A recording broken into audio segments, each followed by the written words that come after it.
일곱째 인을 떼실 때에 하늘이 반 시간쯤 고요하더니 내가 보매 하나님 앞에 일곱 천사가 서 있어 일곱 나팔을 받았더라. 또 다른 천사가 와서 제단 곁에 서서 금향로를 가지고 많은 향을 받았으니 이는 모든 성도의 기도와 합하여 보좌 앞 금제단에 드리고자 함이라. 향연이 성도의 기도와 함께 천사의 손으로부터 하나님 앞에 올라가는지라. 천사가 향로를 가지고 제단에 불을 담아다가 땅에 쏟음에 우레와 음성과 번개와 지진이 나더라. 침묵이라는 거 여러분 어느 정도까지 침묵하실 수 있으세요? 사람마다 다르겠죠. 어떤 분들은 1초도 침묵하기 어려운 분들이 있고 어떤 분들은 하루도 말하지 않고 편안하게 살 수 있는 분들도 계십니다.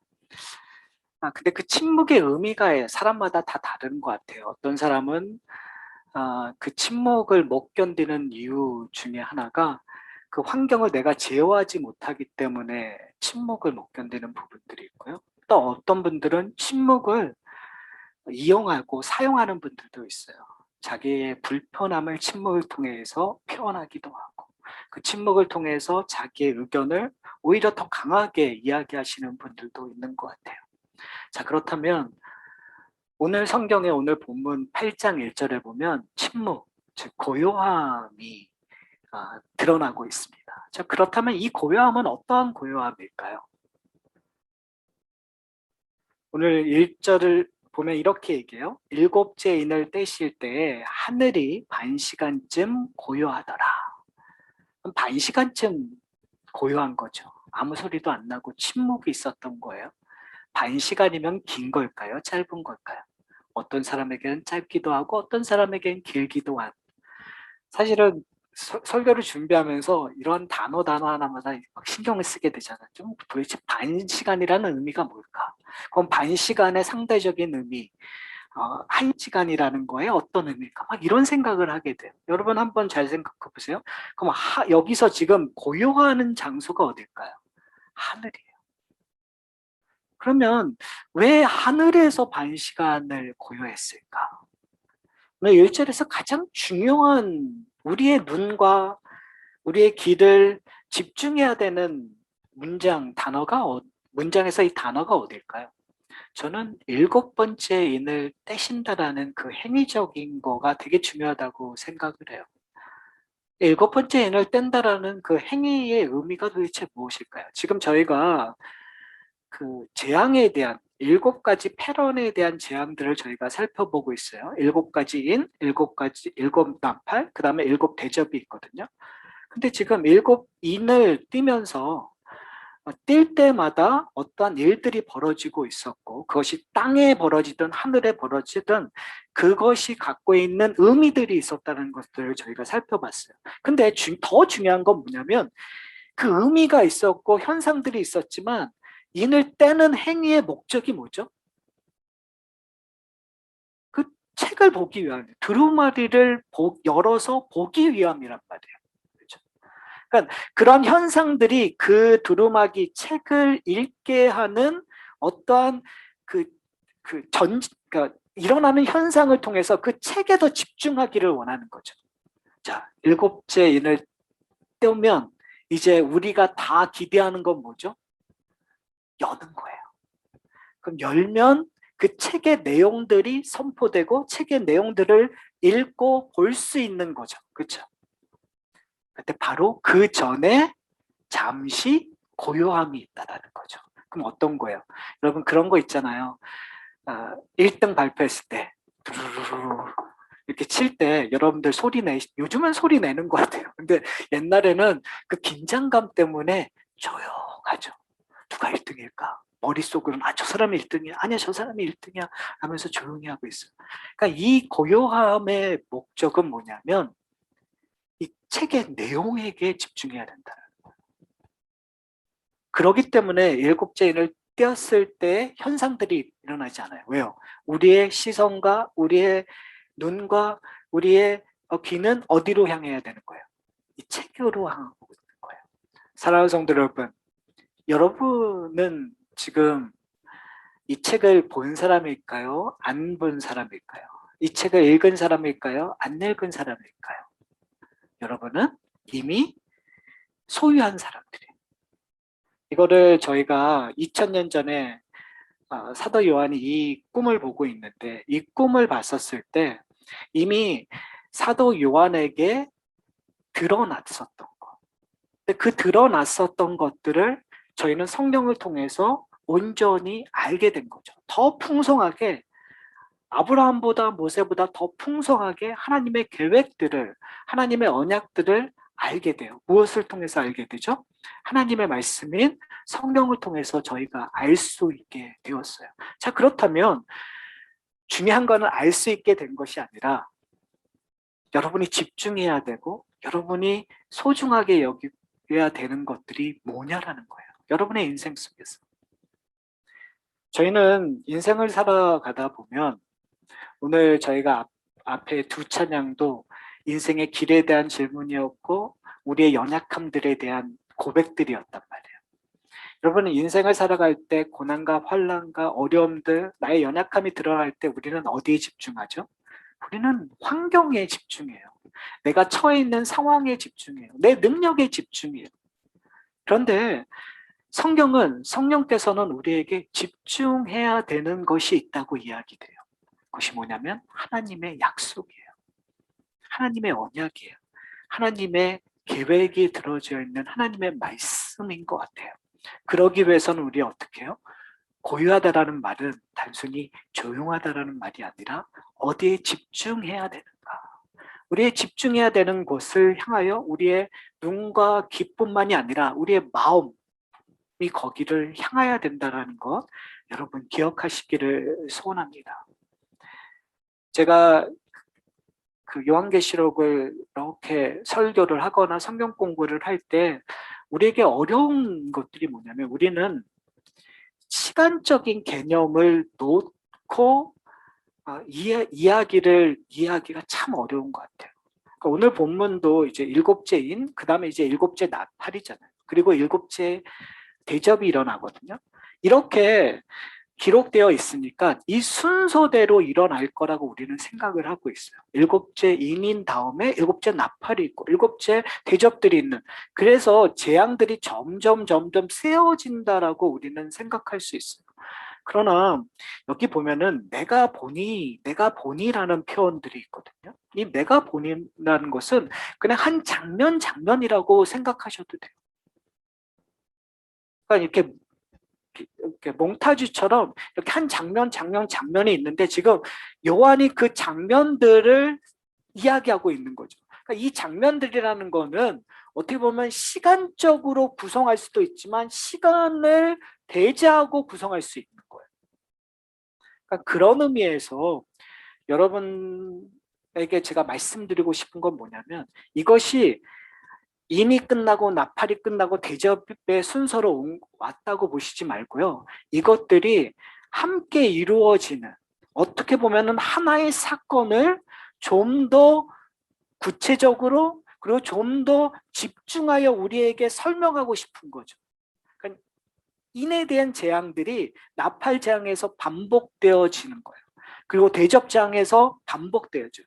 특별히 첫 번째서부터 네 번째 재앙들은 그 강조되면서 강해지는, 더 심화되는 것들을 설명해 주고 있어요. 그리고 다섯 번째서부터 일곱째 재앙들은 다른 각도에서 더 중요한 것들에 대한 설명들을 하고 있다는 거죠. 그래서 이것들을 너무 어렵게 생각하지 않고 속된 말로 거기서 거기라고 이해하시면 돼요.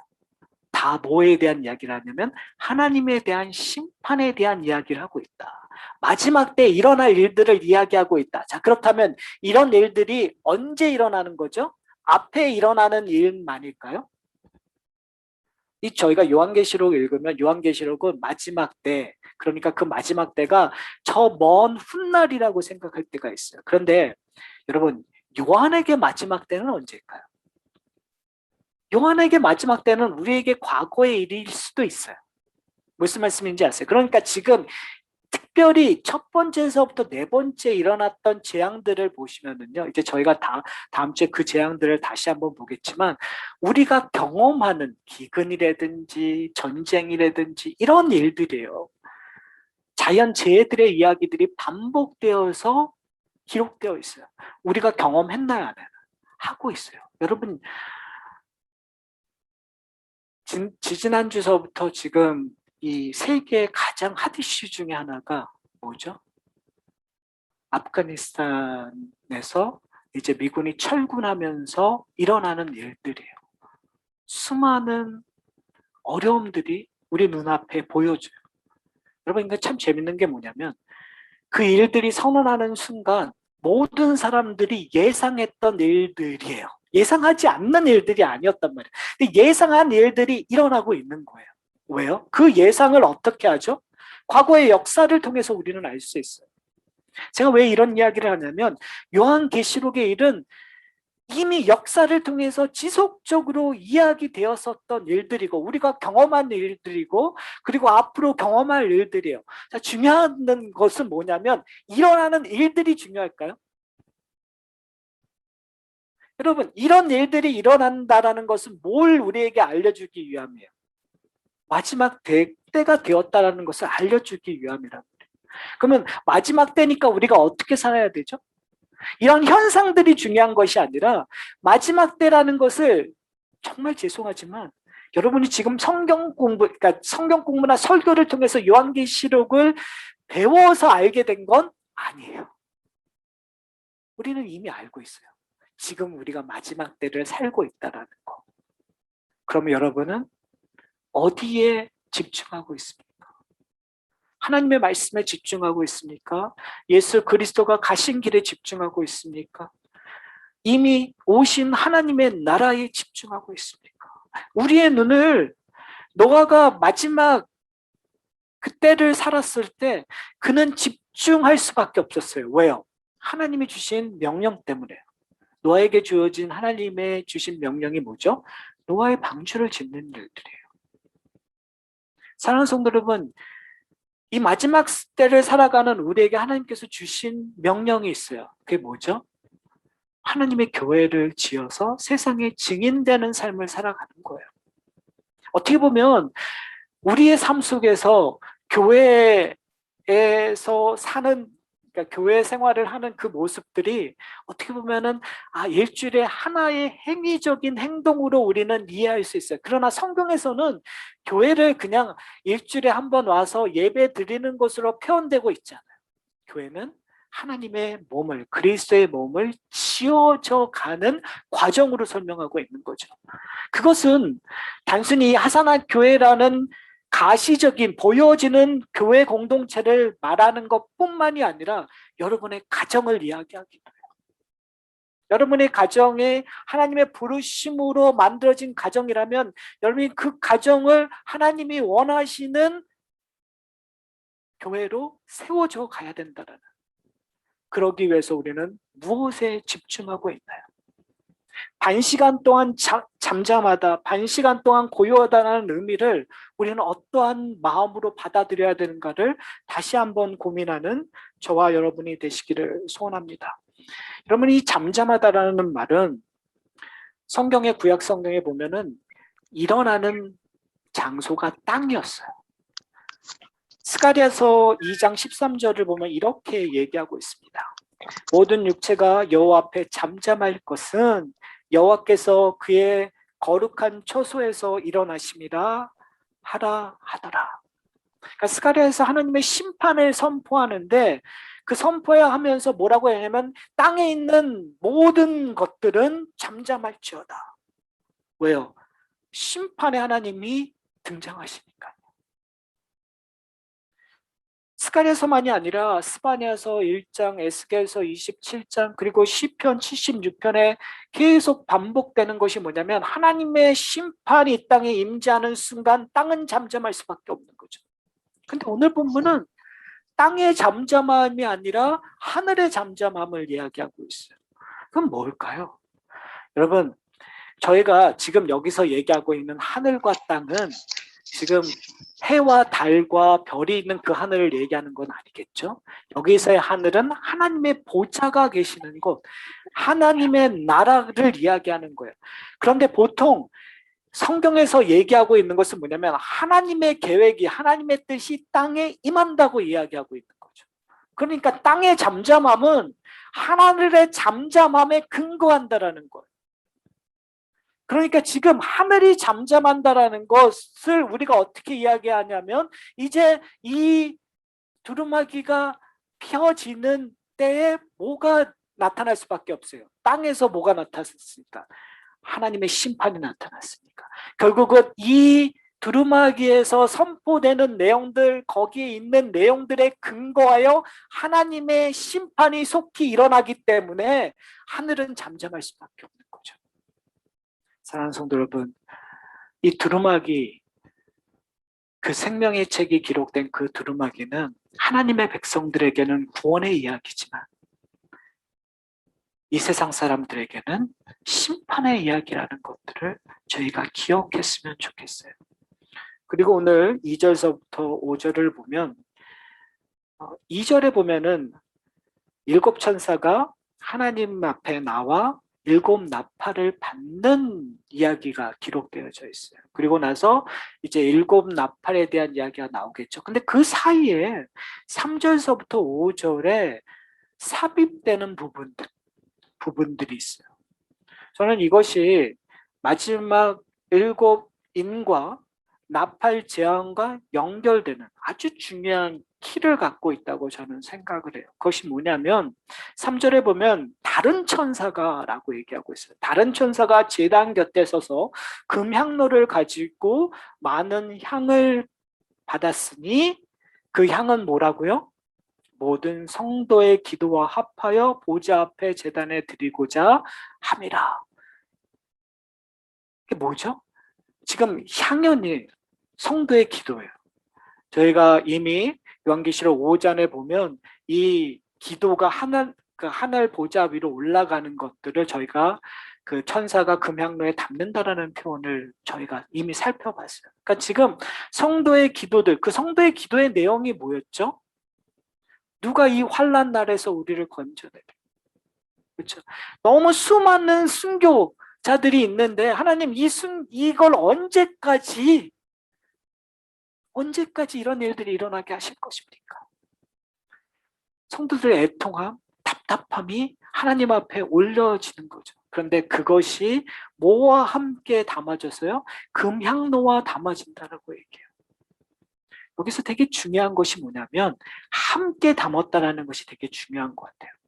그러니까 우리들의 성도들의 기도만이 아니라 금향로에 가서 그것이 어떻게 해요? 여러분 이제 성막에 들어가면 성막에 들어갔을 때 떡상이 있고 등잔대가 있고 거기에 금향단이 있어요. 그러니까 그 금향당에 향을 피워서 뭘 드러나냐면 하나님의 임재하심이, 하나님이 우리와 함께 하심이 드러나는 그러한 성격을 하고 있거든요. 특별히 그런 것들을 통해서 하나님이 우리를 거룩하게 하시고 우리를 구원하시는 이야기의 내용들이 이 금향로 안에 들어가고 있어요. 그런데 그 금향로를 우리의 기도와 함께 올린다라는 것이 얼마나 큰 은혜인지 모르겠어요. 왜요? 여러분 우리의 기도가 어떤 내용들을, 여러분 기도 한번 잘 생각해 보세요. 과연 내 기도를 하나님께서 들으신다면 하나님께서 어떠한 생각을 하실까? 그런 생각 안 해보셨어요? 그런 생각할 수가 없겠죠. 왜냐면 너무 답답하니까 우리는 생각나는 대로 막 하잖아요. 근데 조금만 생각하면 이게 좀 민망할 때가 참 많아요. 내 문제가 그 당시에는 너무너무 급박했고 너무너무 소중하고 너무너무 답답해서 하나님 이거 해주세요, 해주셔야 돼요 라고 하나님 앞에 간절히 기도했는데 시간이 지난 다음에 보니까 하나님이 해주실 거였는데, 아니면 내가 기도했던 것들이 너무나 그러니까 얼굴이 정말 빨개질 정도로 터무니없다라는 것들을 나중에서야 기억할 때가 있어요. 그만큼 우리의 기도가 어린아이의 투정처럼 보여질 때가 참 많은 것 같아요. 그리고 심지어 하나님의 눈에 올바르지 않는 거일 때도 참 많은 것 같아요. 우리가 그걸 인지하지 못한다는 것이 우리의 문제이겠지만, 그런데 하나님께서 그것을 질책하지 않으세요. 여러분, 기도해서 여러분 질책받으신 적 있으세요? 저는 기도해서 질책받았다는 얘기를 참 듣지 못했어요. 여러분, 기도를 내가 정말 엉망진창의 기도를 하는데 하나님께서는 질책하지 않으시는 것 같아요. 왜 질책하지 않을까요? 질책하지 않으시는 이유는 오늘 본문에 기록된 것처럼 우리의 기도와 함께 들어가는 향이 있는 거예요. 그 향이 뭘까요? 거룩한 향, 온전한 향, 하나님이 기뻐하시는 향이 무엇일까요? 바로 그 향은 이 책에 기록되어 있는 내용이에요.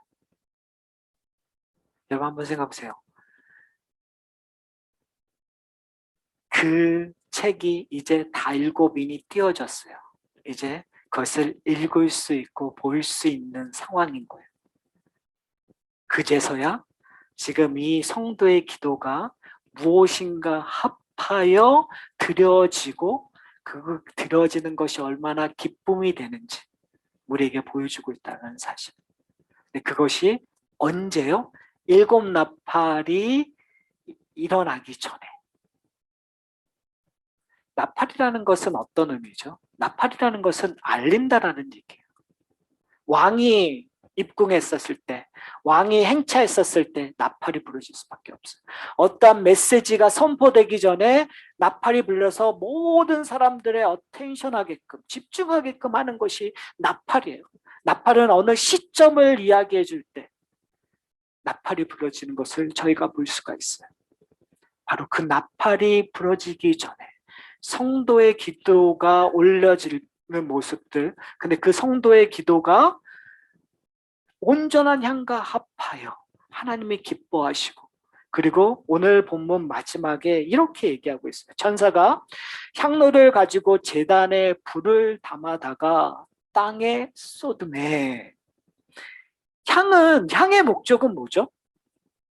향의 목적은 하나님 앞에 드려지는 거예요. 그렇죠? 향의 목적은 하나님의 임재하심이 들어지는 거예요. 그러니까 하나님의 임재하심이 들어지는 곳이기 때문에 하나님이 계시다라는 것들을 상징하고 있는 거예요. 그런데 그 향이 하늘에 있으면 충분한데 그것이 지금 어디로 쏟아지고 있죠? 땅으로 쏟아지고 있는 거예요. 저는 오늘 본문에 좀 여기에 집중하고 싶어요, 여러분. 그런데 그 땅에 쏟아지는데 나타나는 현상이 우레 음성 번개 지진이에요. 여러분, 우레 음성 번개 지진이 어떤 의미일까요? 천둥 칠 때 이런 일들이 일어났죠. 그렇죠? 천둥 칠 때 여러분들이 경험하는 경험은 어떤 거죠? 무섭죠. 떨리죠. 놀래죠. 저는 서부에서는 그렇게 번개 치는 거를 그렇게 많이 경험 못한 것 같아요. 근데 제가 한번 시카고에 이제 홀로 공부하러 정말 외롭더라고요. 뭐 가족도 없고 저 혼자서 이제 시카고에서 조그만 아파트에서 이제 누워 있는데 갑자기 번개가 치고 천둥이 치는데요. 전 그렇게 무서운 번개 천둥은 처음 봐요. 정말 어마어마하게 치더라고. 그러면서 마음속에 들었던 게 내가 왜 여기 있지? 그냥 집에 있을 거. 가족들이랑 있을 거. 앞으로 2년 동안 여기 있을 생각하니까 끔찍하더라고요. 근데요. 그 번개 천둥 때문에 그 사건을 잊지 못해요. 가족의 중요함을 저는 상징적으로 번개 천둥이라는 사건을 통해서 제 기억에 심겨져 있어요. 여러분, 오늘 이 향로가 땅에 쏟아졌는데 거기서 뭐요? 우레 음성 번개 지진이 일어났다는 것들은 이제 앞에 올 7나팔이 상징하고 있는 효과를 우리에게 미리 얘기해 주고 있는 거예요. 나팔이 불 때 사람들은 뭘 경험하냐면 우레와 음성과 번개와 지진이 일어나는 듯한 경고의 메시지를 들을 수 있다는 거예요. 사랑하는 성도 여러분, 오해하지 않으셨으면 좋겠어요. 하나님의 심판이 이 땅에 분명히 기근과 전쟁으로 일어나요. 자연재해로 일어나요. 쓰나미도 일어나고 큰 지진도 일어나요. 그것이 하나님께서 그냥 불쌍한 사람, 아무 죄 없는 사람들을 심판하는 도구로 쓰는 그러한 모습이라고 우리는 이야기할 수 있어요. 근데 더 중요한 건 뭐냐면 그렇게 일어나는 것들은 경고음이라는 걸 잊지 않으셨으면 좋겠어요. 목적의식이 있는 경고음. 그 경고음은 성도들에게 들려지는 경고음과 세상을 향해 들려지는 경고음의 차이가 좀 있겠죠. 성도들은 그런 일들이 일어났었을 때 뭐 해야 되는 거죠? 아, 겉봐. 너 예수 믿지 않고 그러니까 지금 그러한 재난을 당하는 거야. 이러한 마음가짐을 가지라고 그 경고음을 하나님께서 우리에게 보여주고 있을까요? 아니겠죠. 하나님께서 우리에게 원하시는 마음은 하나님, 다시 한번 하나님의 말씀에 집중하기를 소원합니다. 내 삶이 제대로 살고 있는가를 점검하기를 소원합니다. 하나님의 목적이 이 땅에 일어나는 것에 나는 지금 무엇을 하고 있는가? 깨어있기를 소원합니다. 미련하고 바보 같은 다섯 처녀가 아니라 지혜롭고 신랑을 기다리고 있는 지혜로운 처녀가 되기 위하여 나는 지금 무엇을 하고 있는가 돌아봐야 되는 것이 사실은 이런 경고음의 문제란 말이에요. 그럴 때일수록 우리는 세상을 품고 회개하며 기도해야 되고 울며 그 사람들을 위하여 애통함이 있어야 되는데 과연 우리는 그것을 갖고 있습니까? 지금 아프가니스탄은 지옥이죠. 그렇죠. 과연 우리는 그들을 위하여 기도하고 있습니까? 우리의 마음은 어디를 향하고 있습니까? 정치적으로 어떠한 위치에 있기 때문에 이러한 판단을 하는 것이 아니라 우린 그리스도인이기 때문에 세상에서 기근과 전쟁과 학살이 일어날 때 우리는 뭐 해야 되죠? 애통해하며 하나님 앞에 언제까지입니까? 라고 기도해야 된단 말이에요. 만약에 그 기도가 들어간다면 그리스도의 기도와 함께 뭐가 일어나는 거죠? 하나님이 그 재림을, 하나님의 심판을 딜레이하는 그 과정 속에서 드러날 놀라운 기적들을 우리는 목격하게 될 거예요. 하나님의 은혜가 그것이 구원으로 나타나든 아니면 하나님의 이 세상을 향한 자비로움으로 나타나든 일어날 거란 말이에요. 세상은 이런 경고음을 듣지 않을 수도 있어요. 세상은 이러한 경고음을 들었을 때 정치적으로 아니면은 과학적으로 여러 가지 방법으로 스스로 판단하고 스스로 답답해하고 스스로 그 문제를 해결하려고 노력할 거예요. 그것이 세상이에요. 그러나 성도들은 다르죠. 이제 한 발자국 더 나가서 설교를 마치려고 합니다. 오늘 본문 전체를 보며 우리가 바라봐야 될 것은 뭐냐면 우리가 드리는 기도가 그리스도의 기도와 합하여 땅에 떨어진다는 거죠. 여러분 그 모습이 무엇일까요? 나의 기도와 다른 말로 하면 내 인생과 그리스도의 인생이 합하여 땅에 쏟아진다는 것이 어떤 의미일까요? 우리는 그런 생각을 참 많이 하면서 하는 것 같아요. 이건 내 인생 내가 사는 거지. 근데 여러분이 하나님의 은혜로 예수 그리스도로에게 속한 자가 되는 그 순간 여러분의 인생은 여러분의 것이 아니에요. 여러분의 인생은 그리스도와 합해지는 거예요. 근데 그것이 그냥 추상적이고 하늘적인 개념이 아니라 완성적이라는 하늘적인 개념이 아니라 이것이 우리의 삶 속으로 침투하여 우리가 어떠한 것들을 나타내죠? 이러한 경고음을 나타내는 삶이 되어야 된다는 거죠. 여러분에게 어떠한 삶의 경고음이 나타나고 있습니까? 저는 이 부분에 대해서 저희가 심각하게 생각해야 된다고 생각해요. 특별히 저희가 요한계시록을 저희가 이렇게 설교를 통해서 하나님의 말씀을 저희가 묵상하며 배워갈 때 우리가 정말 심각하게 고민해야 되는 지점이 여기 있다고 저는 생각합니다. 과연 마지막 때에 우리는 어떠한 경고음을 내고 사는가? 내 삶 속에서 얼마만큼 그리스도의 삶이 드러나고 있는가? 내 인생이 내 인생으로 끝나는 것이 아니라 예수 그리스도가 합하는, 즉 성령이 우리의 삶을 끌고 가는 삶 속에서 드러나는 것이 무엇인가? 여러분은 어떠한 모습 속에서 그것을 찾아낼 수 있을까요? 너의 인생 속에서 우리는 그 모습을 찾을 수가 있어요. 우리는 아브라함의 모습 속에서 그 모습을 찾을 수가 있어요. 우리는 다윗의 모습을 통해서 찾을 수 있어요. 그들의 인생을 보면 성공하는 이야기도 있고 실패하는 이야기도 있어요. 성공은 성공대로 의미가 있고 실패는 실패대로 의미가 있고, 근데 더 중요한 것은 뭐냐면 그 경험을 통해서 그 가족들뿐만이 아니라 이웃들이 하나님을 알게 되고 그리스도를 소망하게 되었다는 사실을 우리가 기억해야 된다는 사실이죠. 그렇다면 이제 그들과 달리 우리는 완전한 하나님의 계획을, 하나님의 이야기를 소유한 자들이에요. 이미 7인이 띄어져서 우리는 그것을 마음 편히 볼 수 있는 자들이에요. 여러분에게는 그 말씀이 입에는 어떻게, 그리고 배에는 어떠한 모습으로 나타나고 있습니까? 이제 7 나팔 가운데 그런 이야기가 나타나서 이제 그때 저희가 좀 더 구체적으로 살펴보겠지만, 하나님의 말씀, 우리는 그 말씀을 먹는 자예요. 다른 말로 얘기하면 그 말씀이 우리의 인생을 끌고 가는 자라는 거죠. 예수 그리스도의 인생이 우리의 삶을 끌고 간다면 여러분 어떻게 살아가시겠어요? 어떻게 보면 되게 쉬운 거죠. 예수 그리스도의 삶을 배워가며 닮아가며 사는 거. 쉽죠? 정답은 너무너무 쉬워요.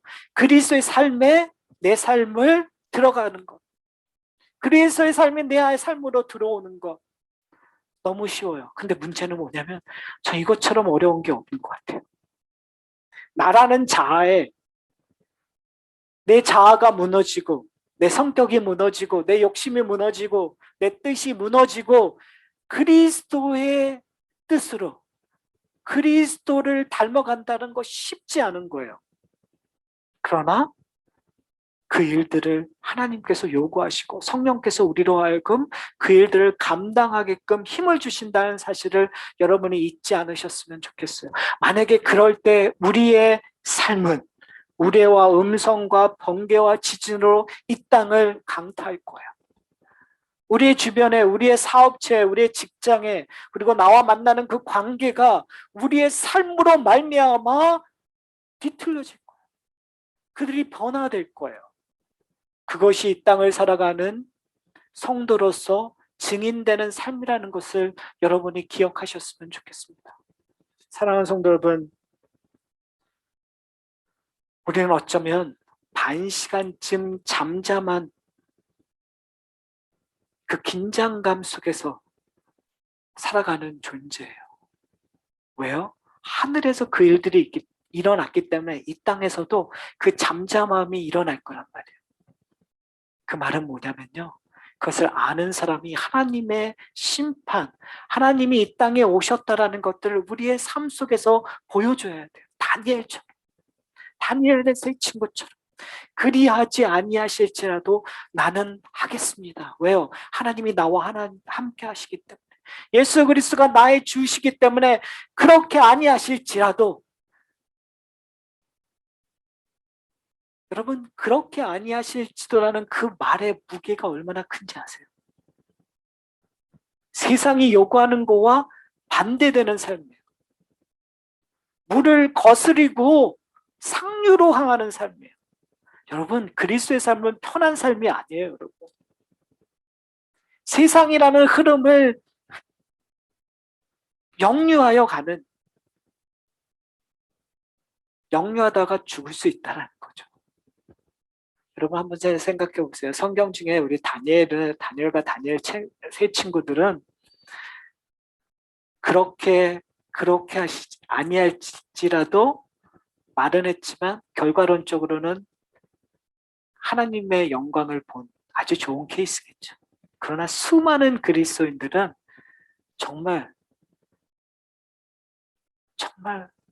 무너지는 것들을 경험을 하면서 하루하루 살아갔던 사람들이 많다라는 거 우리가 잊지 않으셨으면 좋겠어요. 성경은요, 성공의 이야기를 우리가 보고 내가 그렇게 아니할지라도 내가 함으로 말미암아 나에게 주어질 영광을 바라보 그런 책이 아니에요, 여러분. 그 영광은 우리가 생각하는 것과 다른 영광이 하늘나라에 기다리고 있어요. 그러나 적어도 요한계시록에서 얘기되고 있는 것은 뭐라면 그렇게 아니하실지라도 했던 사람들은 뭘 경험하냐면 순교를 경험하게 된다는 거예요. 그리스도와 함께 죽는 삶을 경험하게 되는 거예요. 그리스도 때문에 수치를 받는 삶을 경험하게 된다는 거예요. 그리스도 때문에 나의 모든 것을 빼앗기는 것을 경험하게 되는 거예요. 그리스도 때문에 내 인생에 세상으로부터 나고자라는 그런 정의를 받는 삶이 되어버리는 거예요. 그러니까 뭐 할 수밖에 없는 거예요. 기도할 수밖에 없는 거죠. 하나님, 내 인생 하나님 책임져 주셔야 되는 거 아닙니까? 라고 기도해야 되는 거 아닐까요? 하나님, 너무너무 힘듭니다. 라고 기도해야 되는 거 아닙니까요? 근데 그 기도가 그리스도의 기도와 함께 올라가고 하나님께서 우리의 기도를 들으셨다는 걸 깨닫게 되고 그 들으심의 반응이 나로 하여금 오늘 하루도 순종하는 삶으로 나온다는 걸 깨달아서 우리는 이 세상을 향하여 경고음이 되는 것, 그것이 너무나 단순하고 너무나 당연한 길임에도 불구하고 우리는 그 길을 가지 못하기 때문에 우리가 해야 될 일은 뭐냐면 마지막 예수 그리스도가 오기 전까지 성령을 의지하는 것밖에 없다는 거예요. 내 힘으로 사는 것이 아니라, 그래서 내가 내 힘으로 사는 것이 아니라 내 안에 계시는 그리스도로 산다라는 고백이 바로 거기서부터 시작된다는 걸 우리는 기억해야 될 것 같습니다. 사랑하는 성도 여러분, 이제 설교를 마치려고 합니다. 과연 여러분은 마지막 때 어떠한 모습으로 살고 계십니까? 여러분의 능력으로, 여러분의 힘으로 세상에 보여주기 위한 세상의 능력자로 살기를 원하십니까? 여러분은 그것을 복이라고 생각하십니까? 근데 성경은 그것을 복이라고 얘기하고 있지 않습니다. 성경에서의 복은 세상을 거슬러 하나님의 나라를 선포하는 자를 복된 자라고 얘기합니다. 왜요? 이미 그 놀라운 복이 열려졌기 때문에, 그리스도가 우리에게 보여졌기 때문에 이제 성도들은 더 이상 불안에 떨면서 일어났나 안 일어났나 이런 고민하고 있는 것이 아니라 완성된 예수 그리스도로 말미암아 이제 담대하게 나가는 거, 여러분 이거 기억하시기를 소원합니다. 그래서 가정이 필요한 거고요. 그래서 공동체가 필요한 거예요. 하산학교의 공동체가 서로에게 격려하며 함께 이 세상을 향하여 이 울림의 소리, 경고의 소리를 내는 그러한 공동체가 되기를 소원합니다.